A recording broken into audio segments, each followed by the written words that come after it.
Hi, it's Andrew, and it's Thursday night, and you know what that means? It's time to fold laundry. But look, I'm with my friend David. I'm gonna get a soda. I'll be right back. Getting a soda. He's getting a soda. No one's ever gotten a soda on this show before. Can you bring me a water too? Do you want a bubbly one or do you want a plain one? Just a plain one. The bubblies are good stirs. I don't really have clean laundry to fold, but I have to fold up my stuff for my suitcase because I'm going back to, where do I live? To DC.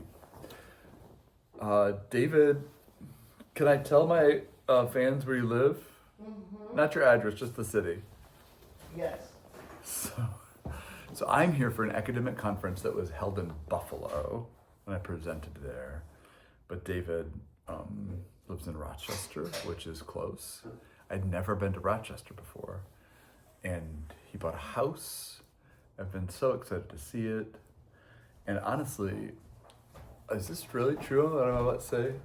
Of all the friends that I have in my life, David and I have shared more dreams, maybe than any other friend. Is that true? For me, I think Okay. it might be. Oh, Alyssa, my friend Alyssa might also be right up there. All right, Alyssa. Do you feel competitive with her? Mm-hmm. Especially because the dream for today is about Alyssa. But you've been in my dreams before too. It's been a little while, but so I have a dream, and maybe, but you don't have a dream. Is that really true? Let's keep talking. I can't think of, I haven't been in the habit of recording my dreams, Right. so they just sort of dissolve. Momentously. So for many years, David and I would send each other, we called them podcasts, but they were long audio files. Really incredibly long, right? Like Sometimes, yeah. Really long. that is true for both of us. We're talkers a little bit in an interpersonal setting. And so there was this one though, this dream that went on and on of his. It was one of my favorite dreams. And I don't remember it at all. Doesn't remember it at all. And at one point he's walking past a church. Oh, this one! Suddenly he remembers.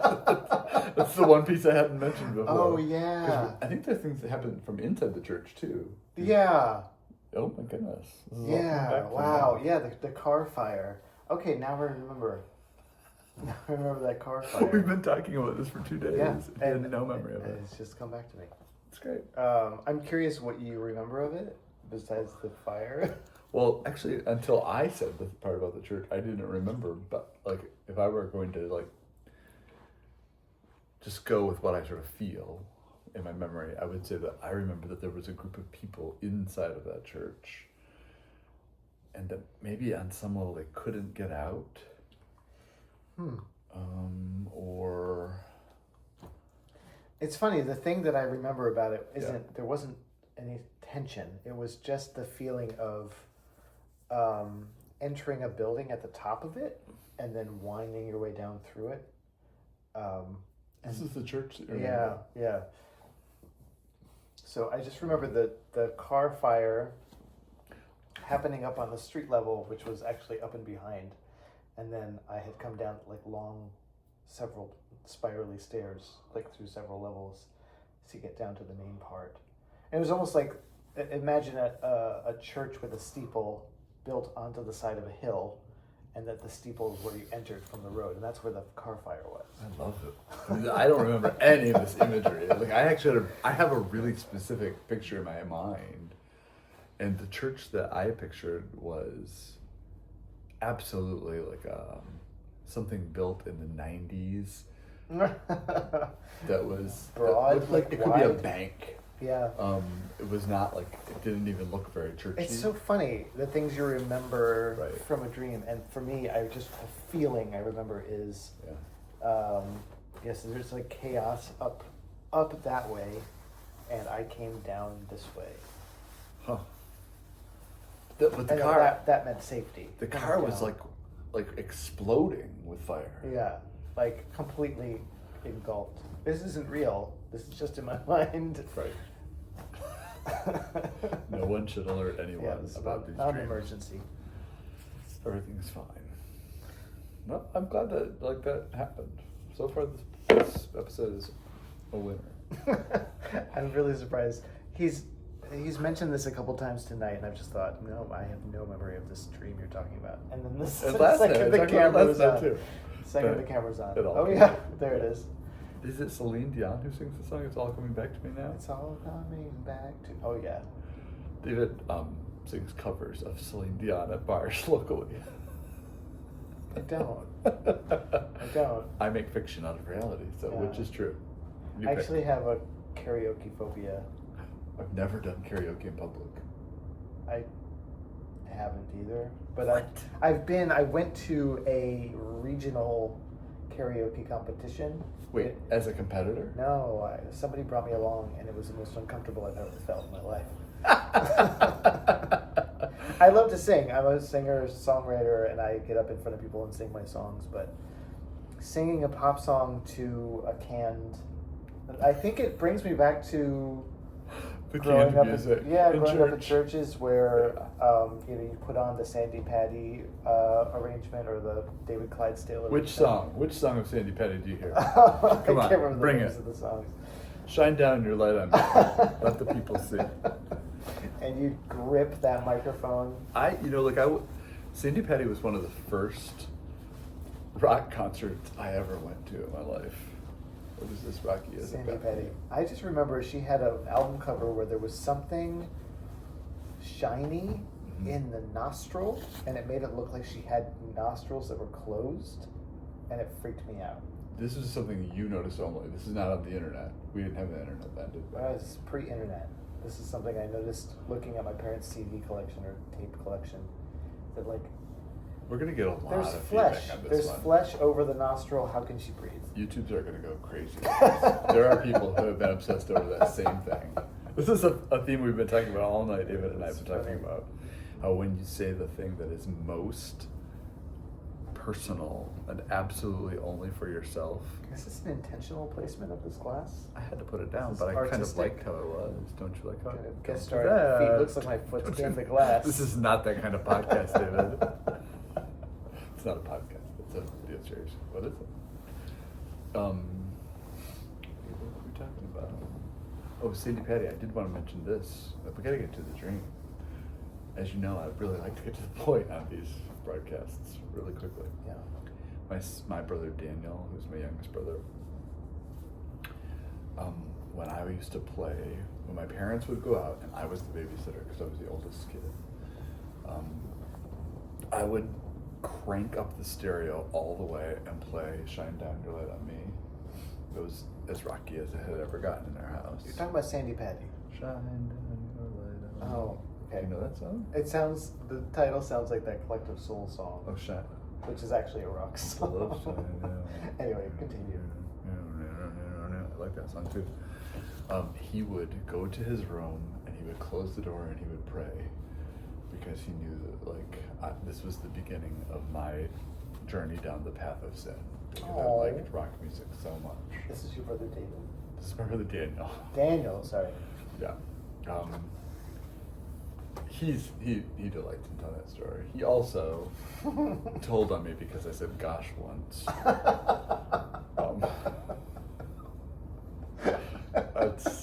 That's like a very telling Oh. thing about our world. Oh. Actually, at the moment where I said gosh, it was when we were out. My dad and all three sons were canvassing the neighborhood for a thing that we were doing at our church called Project Jericho. Oh. We were trying to get everybody to come to our church / make the walls fall down by walking around the town enough. And we were ringing their doorbells. The walls of sin. Did I nail it? I don't really even know, honestly, how the metaphor worked. Yeah. We had gotten to go through training about how to do door-to-door witnessing, and we were doing it together, and I don't know, I got tired or something, and I said, gosh. And he told my dad. Wow. And I was so mad at him for the next 5 years. It's Okay. really funny. In general, the rule on this podcast is that I never actually name people, but so far we haven't said anything that's inappropriate. Do you think? You don't know Daniel. You've never met Daniel. No, I've never met him. What is this? I've never met Andrea, your sister. That's No, I true. just named her. What are you folding right now? This thing Oh. is like a 3 body length scarf of some kind. Oh, another thing that binds us together. David told me about the 3-body problem. Oh, true. And I read it. You Before liked the it? TV. I loved it beyond measure. And my brother Daniel read it after us because of you Yes. bringing it into our lives. Yeah, I'm waiting for. Did you watch the show? I did. I enjoyed it. I didn't love all the actors. I didn't love all the casting, but that was. Yeah. It was so different than what I imagined from the book. The books are. I loved them both. Sleek, and the shows end up feeling a little bit soap opera-y. Like there's more relational Because you have to stuff. condense it so much. Yeah. into- Oh, There's so much hard science. In I that. still enjoyed it. I'm still looking forward to the next season. Me too. I think I might even rewatch season 1 before the next season comes out. It's gonna get real weird. Yeah. The books get real weird, like exponentially, like on a parabolic curve of weirdness. It's gonna get dangerously weird. How is it going to even happen? So, like some of the things I still can't imagine how. But I couldn't even imagine what the trisolarans looked like. And now we've seen them? We've seen them. Oh, no, they still look like humans. I've seen them, yeah.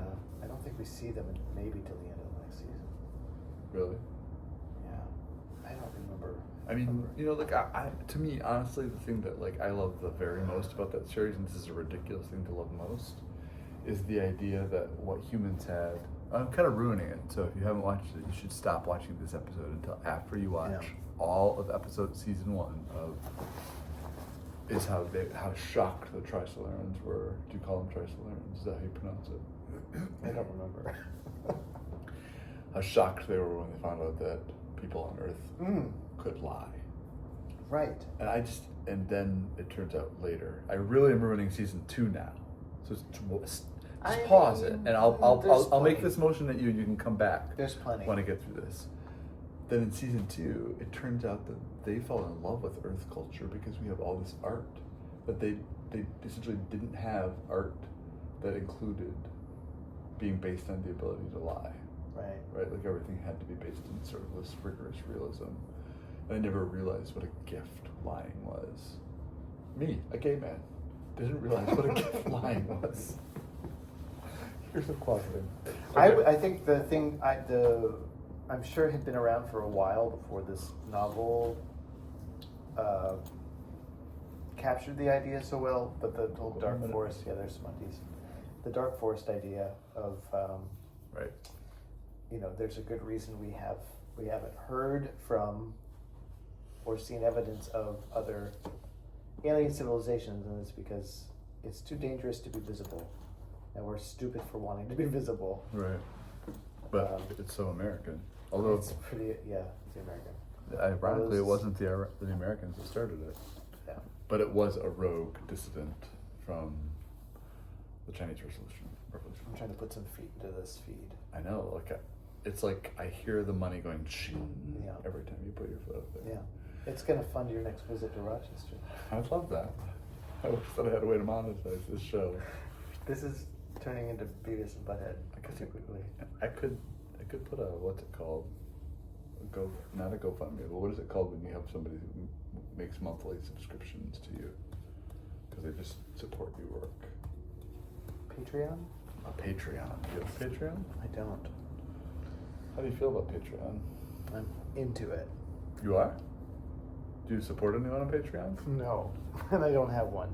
But I think it's a good idea. I think it's a really good idea too. I mean, it's essentially like like the Medici's, but for the people. Yeah, and invisible, and without dinner parties. that's what's missing. We could throw some dinner parties on YouTube, I guess. It's not the same. Yeah, it smells. All right, so here's the dream. I got an invitation from my friend. I'm just gonna name my friend because I also don't think she's put in a negative light in any way, right? She's not. You're refusing. Like, did you see how impeccable, implacid, what's the word? You didn't give me any cues about whether or not I should do this. No, I want you to figure it out. You'd be a good therapist. Just make up a new name. Okay. Irene, my friend Irene, invited all of the people that were most important in her life. I would guess that maybe there were like 50 to 100 people there. So, but she's very well liked. She's led a good life. To come to her marriage processional ritual. And she asked that when we came, we would wear terrycloth, white terrycloth robes, the kind that you feel like you'd have in a bougie motel. They have them freshly laundered for you. But I guess we had to have our own. Shampoo commercial. Do you have shampoo commercial? Do you have one? No, I'd like one. I'd like one. Keep that in mind, people. Christmas for David. He likes socks and needs them right now. Yeah, I need a sock. He needs. Oh, I have lots of socks here. No, I'm good. And then also we would wear white, full-length long underwear beneath their white terrycloth robes, and then a white towel over our head.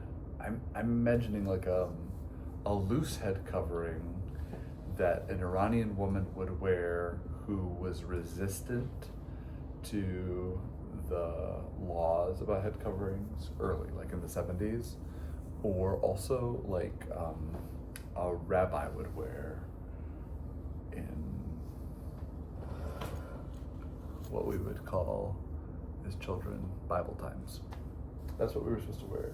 So we got there and we lined up in our matching uniforms, but the uniforms to me looked embarrassingly homemade and half-assed. But, you know, it was like, we're here for Alyssa, we're just gonna do this, it's gonna happen. And we lined up 3 abreast and began to march down the sidewalk. Process down the sidewalk. It wasn't marching, it was processing. And it felt momentous and odd. And next to us in the street was a float, a big parade float.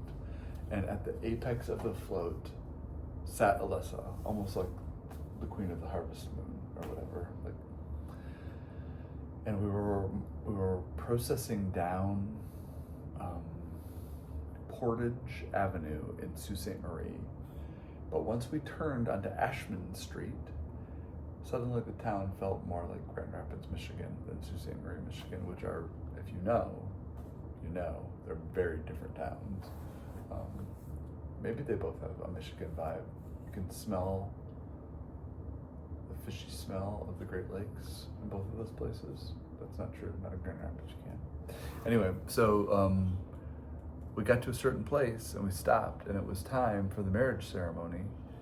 And I was like craning my neck, so exciting to see who Irene, did I say her name wrong once? No. Good. Who Irene was going to marry, because I didn't know. I thought it was strange that I was here for the marriage processional, but I didn't know who she was marrying yet.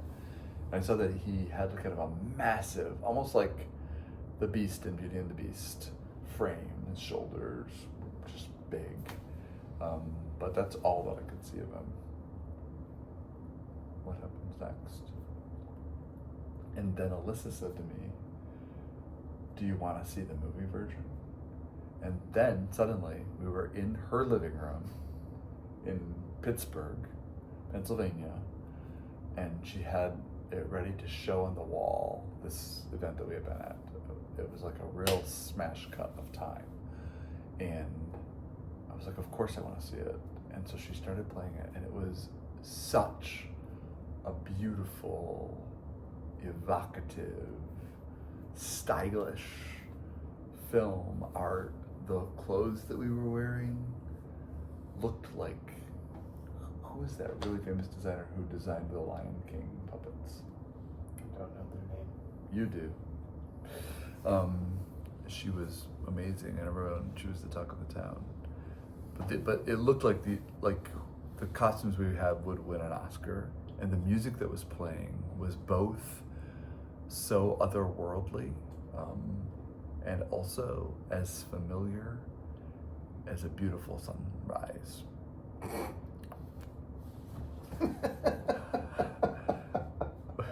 don't know why I found that. I was really careful about remembering the words that I wrote down originally. And that was the end of the dream. And later, as I was writing down the dream, I realized, did I make up the part that she had invited us to a wedding processional? Maybe this was just like a ritual of change or personal meaning. And because a wedding didn't happen that I ever saw, and I didn't see a husband, or maybe I did, this square-shouldered man. So, what do you have to bring to? I don't have much. You want me to interpret it? Oh, sure. No, I don't want to. Oh, then no. Well, so I always say that, like, I used to think that interpreting dreams was the most important, and now I just think that, like, holding them, kind of like the same way that you would hold a story or a poem or a song, is what's most important. Yeah, I think my philosophy of dreams is that the first time you tell a dream, especially when you're telling it to somebody with the intent of communicating the dream coherently, you end up inventing a reason and a result of action, which probably isn't really the crux of the dream that happened. I think mostly dreams are big blobs of emotional feeling that your body needs to feel, and they sort of like where they intersect, you kind of get story. So like that, your dream that you were describing, the things that stand out to me are the childlike, goofy costuming that's happening.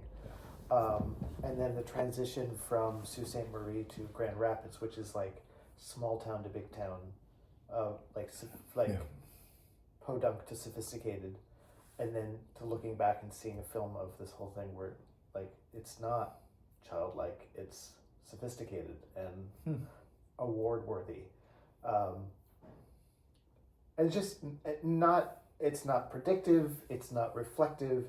It's just the thing to focus on is that there are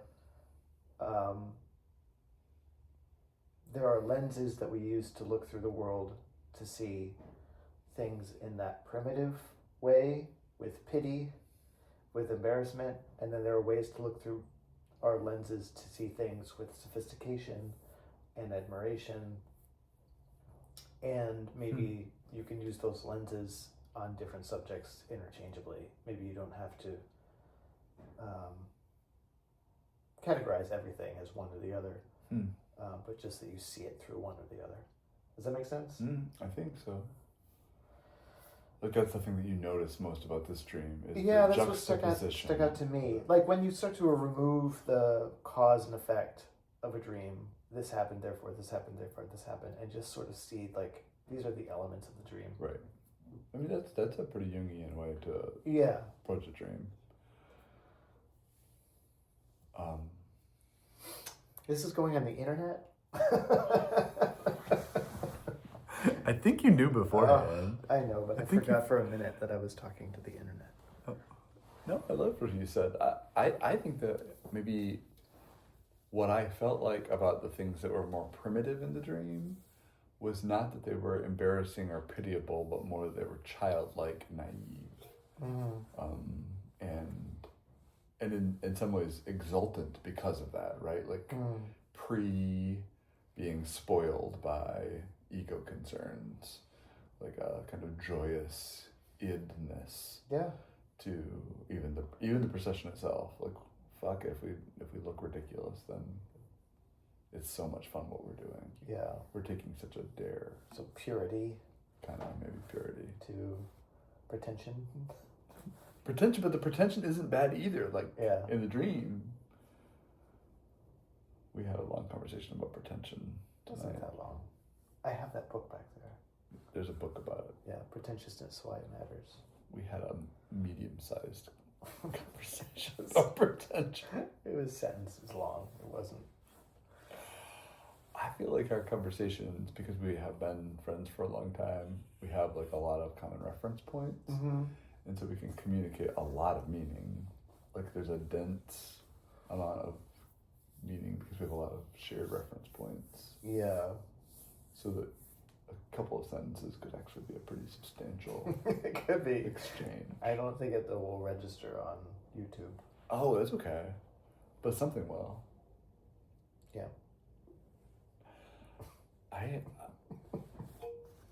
Yeah, I'm not going to push back on your. Well, yeah, a little bit. How much time do we have here? We have 5 more minutes, and so you've got to be in bed. I know you. Yeah, I'm an old man now. You are such an old man. It's weird because I used to be the older friend. Yeah, I have a house now, so I'm the old one. I was too, but I've had a lot of houses. Yeah, you gave up on that. That's true. So I have said on this channel even that there was a point in the last couple of years where I felt like dreams were the closest thing that I felt was like the thing that I had longed for so long and never experienced, and that is God talking to you, like the transcendent breaking through. Mm-hmm. Sometimes Jungians, especially, they talk about the dream maker. Yeah. They're not trying to label it as a particular god from a particular religion, but they definitely are open to the idea of the transpersonal forces or force that can be conceived as maybe the collective unconscious. And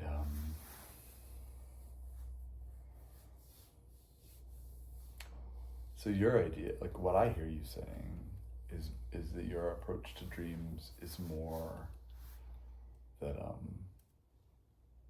that in the making sense of our dreams, we try to tether together. We do tether together just in the process of narrating something that is far less narrative and far more impressionistic. Or is that what you're saying? Yeah, that's fair. I guess it doesn't make it any less spoken to us by the transcendent. I think that the reason that approach is important to me is for me to kind of dig down past the impulse to find purpose for the dream. I don't know. There's a few layers of remembering the dream and then transmitting or recording the dream. And in each of those steps, I think we tend to organize it in a way that it wasn't naturally organized. Absolutely. So I think that's how storytelling works. I think that's how creativity works, is that you take a blob and you run it through your processes, and maybe it ends up on a page or in a recording, but it becomes organized somehow in a way that you are trained to organize. Right. And trained to assess it as good or bad, or balanced or imbalanced. And it's just hard. I think it's hard. I think for me, because I do that in a lot of different mediums, it's hard for me to turn that impulse off. Right. So thinking about it as like, no, this is just raw material, and it's like valuable as just raw material. Right. It helps me kind of stop the creative impulse for a moment and appreciate it for what it is. I don't know. I think I think of myself as someone who has a busy mind, and we were talking about my kind of toe dipping into Buddhism, and a lot of that is about sitting with not knowing, not understanding, and not concluding. Right. I think all of those things are really, it's like learning how to relax your muscles. It's not that I hate muscles. It's that this is one way of loving activity is by giving time for inactivity. And I love everything about what you're saying. I mean, it is not my impulse necessarily. Like, there are parts of it that are very much my impulse. I think that I am oriented toward holding the dream in a way that is not tethered to an interpretation. That's very important to me.